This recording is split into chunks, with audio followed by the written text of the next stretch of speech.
Uma boa noite a todos, sejam todos muito bem-vindos a mais uma noite de estudos, de orações, de reflexões do nosso Evangelho no Lar, promovido pelo Centro Espírita Capitão Vedramini. Reflexões essas que acontecem todas as terças-feiras, às 19 horas, aqui através desse canal do YouTube. Lembrando a todos também que o Centro Espírita Capitão Vedramini, ele promove palestras públicas presenciais todos os domingos às 19 horas em sua sede. Aproveito a oportunidade para convidar a todos e frisar da extrema importância de participarmos de palestras públicas presenciais, aonde são muito enriquecedoras para a gente, todos os conhecimentos que são trazidos, a troca de boas energias que acontece no momento dessas palestras, e também, em paralelo, juntamente com essas palestras, acontece a evangelização infantil.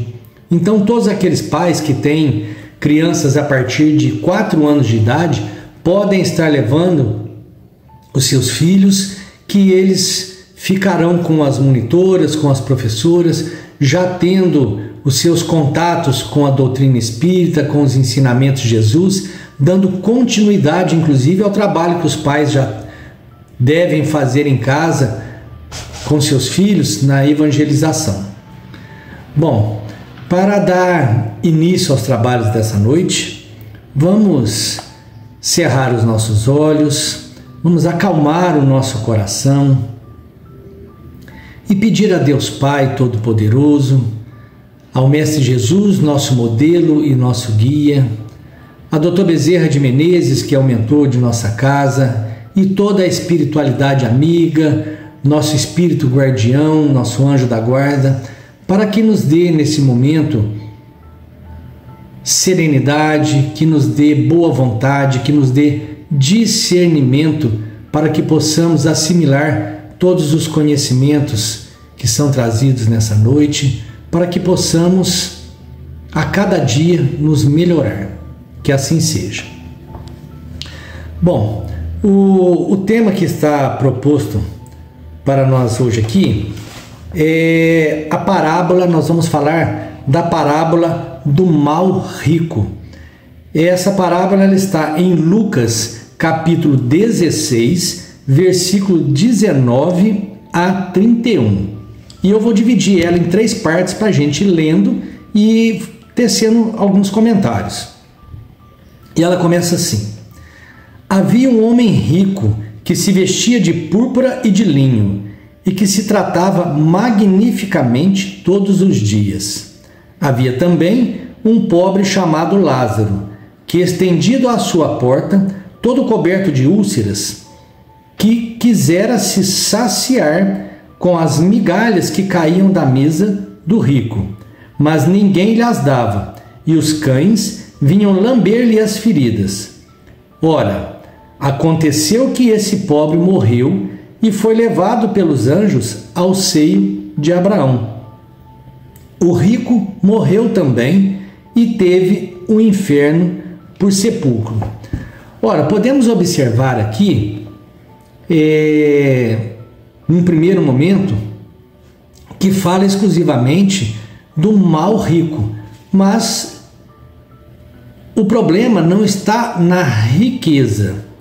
A riqueza não é sinônimo de maldade, vamos dizer assim, e nem ao mesmo tempo pobreza é sinal de santidade. Podem existir o mal rico e o rico que pratica o bem, e também um pobre que, não sendo bom, leva a sua vida praticando o mal também. A pobreza, conforme falamos aqui, não é sinal de santidade. O que difere na pobreza é a maneira como encaramos a situação em que estamos vivendo. Se encaramos com resignação, se encaramos com resiliência, né? A resignação de aceitar aquela situação sem colocar culpa nas outras pessoas e principalmente em Deus, e aquela resiliência de tentar sempre fazer o que se pode dentro daquela situação. E a mesma coisa acontece com o rico. A riqueza também não é o mal. O mal está, primeiramente, na maneira como se adquiriu essa riqueza, se foi honestamente, sem explorar as outras pessoas. E depois, como nós utilizamos essa riqueza, que foi o problema que está citado aqui nessa parábola. Porque o rico, ele utilizou todos os seus recursos exclusivamente para suprir as suas necessidades, o seu ego e a sua vaidade, esquecendo sempre que existia um irmão à sua porta ali. E no final aqui que foi lido, né, que os dois morreram e Lázaro foi para o seio de Abraão e o rico foi para o inferno, vamos dizer assim, né, teve o inferno por sepulcro. Então aqui nós vemos a lei de ação e reação nos mostrando que o pobre cumpriu bem a sua missão com toda a resignação necessária, ele colheu, após o seu desencarne, ele colheu a felicidade por ter feito só coisas boas. Ao contrário, o rico, que ignorou as possibilidades que ele tinha, não praticou o bem e com isso ele está sofrendo, passou a sofrer após o seu desencarne as penas pelo mal que cometeu. Dando sequência, diz assim: e quando estava nos tormentos, levantou os olhos para o alto e viu ao longe Abraão e Lázaro no seu seio.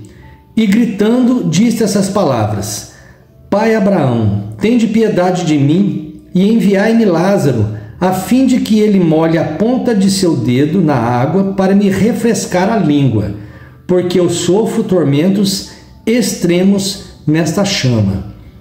Mas Abraão lhe respondeu: meu filho, lembrai-vos que haveis recebido vossos bens em vossa vida, e Lázaro não teve senão males. Por isso, ele está agora na consolação e vós nos tormentos. Além disso, há para sempre um grande abismo entre nós e vós, de sorte que aqueles que querem passar daqui para vós não o podem, como ninguém também pode passar para aqui do lugar em que estais. Então, mais uma vez aqui está dizendo, né, que a lei de ação e reação, que Lázaro está colhendo os bons frutos daquilo que ele plantou e o rico colhendo a dor do mal que ele praticou ou do bem que ele deixou de praticar. Sempre lembrando que a quem mais é dado, mais será cobrado. A prova da riqueza, muitas vezes, ela nos confunde, porque como nós vivemos num mundo materialista, nós sempre achamos que aquele que está na prova da pobreza são as pessoas que estão em pior situação. Elas estão em pior situação financeira, mas na maioria das vezes não numa pior situação espiritual.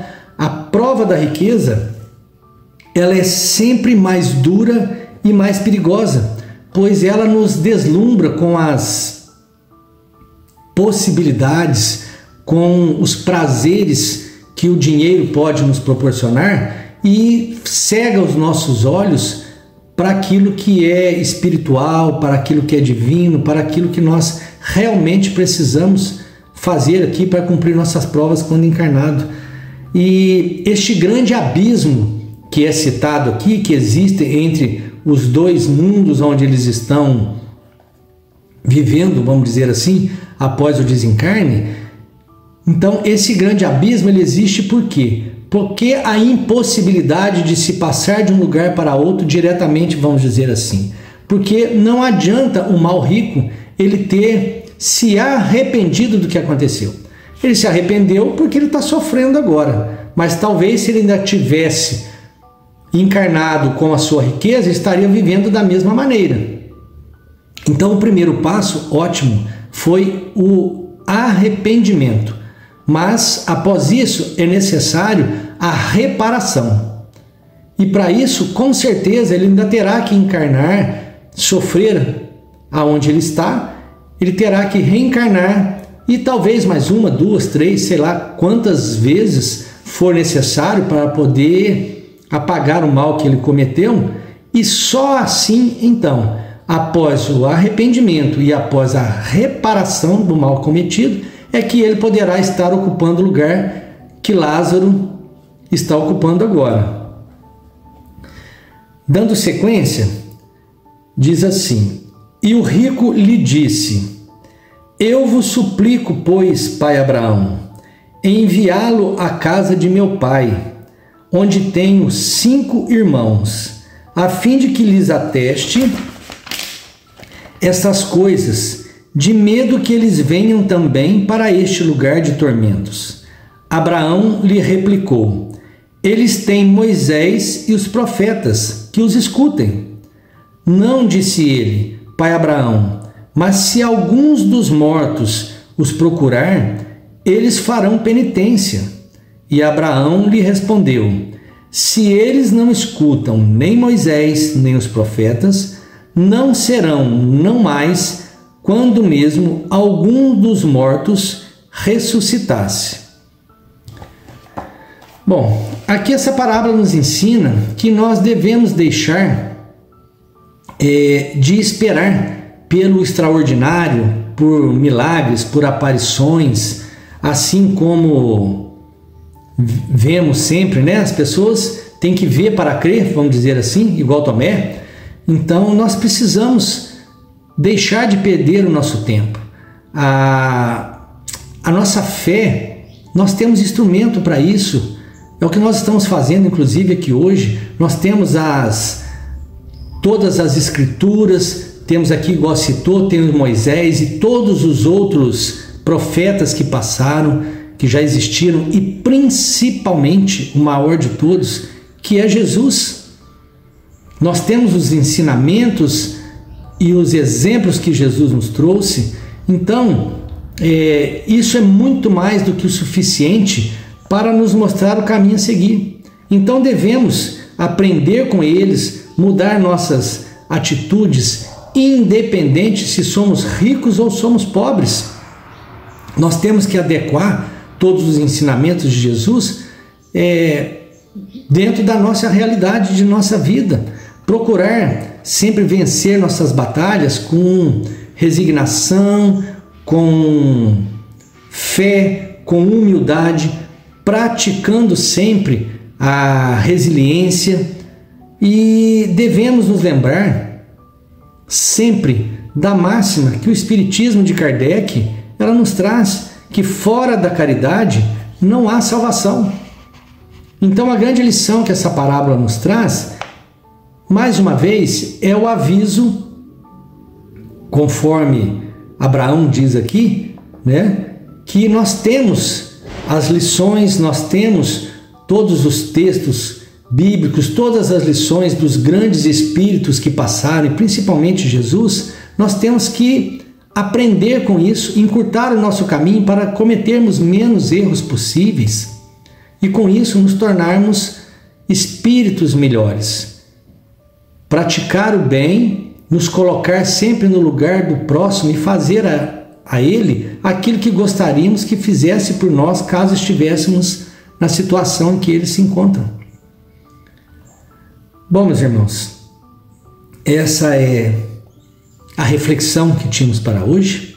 Vamos cerrar os nossos olhos, agradecer a Deus Pai Todo-Poderoso, nosso Deus de infinita bondade e misericórdia, agradecer ao Mestre Jesus, nosso modelo e guia, e toda a espiritualidade amiga que nos acompanha, agradecer pela oportunidade de estarmos encarnados aqui, cumprindo a nossa missão de nos melhorar, e pedir a eles que nos dê força de vontade, que nos dê fé para seguirmos na nossa caminhada de nossa evolução, para que aprendamos e principalmente temos energia e disposição para colocar em prática todos os ensinamentos que o Mestre Jesus, que essa doutrina maravilhosa nos traz.